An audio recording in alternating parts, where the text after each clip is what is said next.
Hello student, welcome to my channel English teaching Renuka ma'am. तो आज हम लोग शुरू करने वाले हैं मोस्ट इम्पॉर्टेंट ईडियम्स पार्ट 3। ठीक है ना। तो देखिए, ईडियम्स के हम लोग पार्ट 2 कंप्लीट कर चुके हैं और जिन स्टूडेंट्स ने अभी तक 1 और 2 पार्ट ना देखा हो तो पहले जा करके वो 1 और 2 देख लें। इसके बाद में फिर ये पार्ट 3 देखते हैं। तो शुरू करते हैं आज का अपना टॉपिक ईडियम्स का। तो आज का पहला ईडियम्स है हमारा आ रोलिंग स्टोन। और रोलिंग स्टोन का मतलब है आ पर्सन विथ अनस्टेबल माइंड, और हिंदी में अस्थिर प्रकृति वाला व्यक्ति। ठीक है। अब इसको याद कैसे रखेंगे, तो याद करने के लिए ध्यान से सुनिए।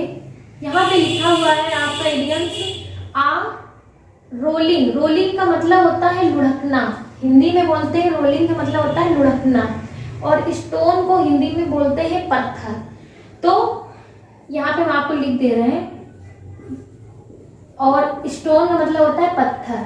अब देखिए यहाँ पर एक चीज गेस करिए, लुढ़कने वाला पत्थर, यानी कोई पत्थर ऐसा नहीं है कि वो स्थायी हो, यानी वो इधर उधर लुढ़क रहा है, घूम रहा है। तो इसका इडियम्स बनेगा जाके आ पर्सन, एक ऐसा व्यक्ति विथ अनस्टेबल। अनस्टेबल का भी मतलब है अस्थिर, यानी जिसका दिमाग स्थिर ना हो। और माइंड तो आप लोग जानते हैं दिमाग, तो अस्थिर माइंड वाला व्यक्ति यानी अस्थिर प्रकृति वाला व्यक्ति। समझ में आ गया। तो इसको आप लोग किस तरीके से याद करेंगे, रोलिंग स्टोन का मतलब हो गया अस्थिर प्रकृति वाला व्यक्ति। आई होप आप लोगों को पहले वाला इडियम्स समझ में आ गया होगा। दूसरा इडियम्स देखते हैं। यहाँ पे लिखा है एट आ लॉस। अब देखिए ये लॉस एक वर्ड आ रहा है, और लॉस का मतलब ही होता है हानि। ठीक है ना। तो एट ए लॉस का मतलब ही हो गया हतप्रभ या फिर हानि। ठीक है। और इसको इंग्लिश में क्या बोलेंगे, पजल्ड। ठीक है ना। पजल्ड की स्पेलिंग PUZZLED। तो दूसरा आपको अच्छे से समझ में आया होगा। एट ए लॉस का मतलब क्या हो गया, पजल्ड। मेरे साथ याद करिए, एट ए लॉस का मतलब क्या हो गया, पजल्ड यानी हानि। इसके बाद में आते हैं तीसरा इडियम।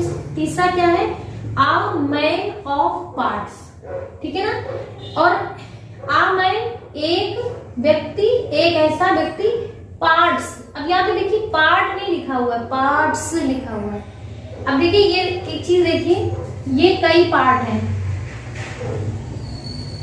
ठीक है। अब अगर इन पार्ट्स को एक साथ कर दिया जाए तो ये देखिए, ये पूरा होल ये बनेगा, यानी पार्ट ऑफ द होल, यानी पार्ट्स से ही संपूर्ण बनता है, यानी छोटे छोटे पार्ट्स से ही पूर्ण बनता है, होल कंप्लीट होता है। ठीक है ना। तो यहाँ पे देखिए पार्ट्स, पार्ट्स से क्या बना, टैलेंटेड, यानी उसके पास सब कुछ है, यानी टैलेंटेड है, प्रतिभावान है, प्रतिभा युक्त व्यक्ति। अब पार्ट्स से आपको ये याद रहेगा, अ मैन ऑफ पार्ट्स, एक ऐसा व्यक्ति जो पार्ट्स से मतलब छोटे छोटे टुकड़ों से सीख सीख कर उसके अंदर ज्यादा ज्ञान हो, यानी टैलेंटेड। यानी a part of a man of parts को कैसे याद रखेंगे, टैलेंटेड, प्रतिभा युक्त व्यक्ति।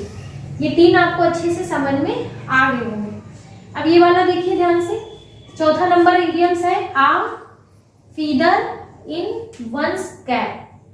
अब ऐसे फीदर का मतलब होता है बेटा पंख, और वंस किसी के भी, कैप का मतलब होता है टोपी। ठीक है। तो किसी की भी टोपी या कैप का पंख होना, आप लोगों ने गौर किया होगा, टोपी होती है और उसमें ऐसे पंख लगा होता है, तो वो किसका प्रतीक होती है, वो ग्लोरियस का प्रतीक होती है, उसकी शान का प्रतीक होती है। तो ये आप लोग इससे याद रख सकते हैं, किसी की टोपी का पंख होना यानी शानदार उपलब्धि। कुछ समझ में आ रहा है। तो यहाँ पर देखिए शानदार उपलब्धि को इंग्लिश में क्या बोलेंगे, ग्लोरियस। और ग्लोरियस का मतलब होता है शानदार, और अचीवमेंट का मतलब होता है उपलब्धि। तो ग्लोरियस अचीवमेंट का मतलब है शानदार उपलब्धि। इडियम्स का क्या था, आ फीदर इन वंस कैप, एक किसी की कैप का फीदर बनना, यानी ग्लोरियस अचीवमेंट, शानदार उपलब्धि को प्राप्त करना। अचीवमेंट की स्पेलिंग मत गलत करिएगा एग्जाम में। देखिए ACHIEVEMENT, ACHIEVEMENT। ठीक है ना, खास तौर से यूपी बोर्ड वाले बच्चे। इसके बाद में नेक्स्ट है हमारा पांचवा इडियम्स एज फॉर एज। और एज फॉर एज का मतलब ही होता है जहां तक, और आप लोगों ने अगर पार्ट ऑफ स्पीच पढ़ी होगी तो ये भी जानते होंगे कि एज फॉर एज एक कंजक्शन है, और एज फॉर एज जो अपना मतलब रखती है जहां तक, वही सो फॉर एज का भी मतलब होता है, यानी दोनों का मतलब सेम है। तो as for as, so for as, ठीक है। तो उसमें तो सिंपल है, कुछ है ही नहीं। 6 नंबर है एट लार्ज। लार्ज का मतलब क्या होता है? लार्ज का मतलब होता है बड़ा, है ना, बड़ा। और बड़े से आप यहाँ अनुमान लगा सकते हैं, लार्ज का मतलब बड़ा यानी स्वतंत्रता, एट लाइबेरिटी, ठीक है ना। लाइबेरिटी का मतलब स्वतंत्रता। तो एट लार्ज का इडियम्स क्या बनेगा? इडियम्स एट लार्ज है, और इसका जो मीन जाएगा इंग्लिश में एट लाइबेरिटी, और हिंदी में स्वतंत्र या फिर मुक्त। नेक्स्ट है जो लास्ट है, आ फेयर वेदर फ्रेंड। अब देखिए, फेयर माने तो अच्छा होता है, सुख होता है, पता ही होगा। वेदर माने मौसम होता है, और फ्रेंड माने साथी होता है। तो आ फेयर वेदर फ्रेंड, एक सुख के मौसम में, यानी अच्छे मौसम में जो साथी बनकर रहे, ठीक है ना।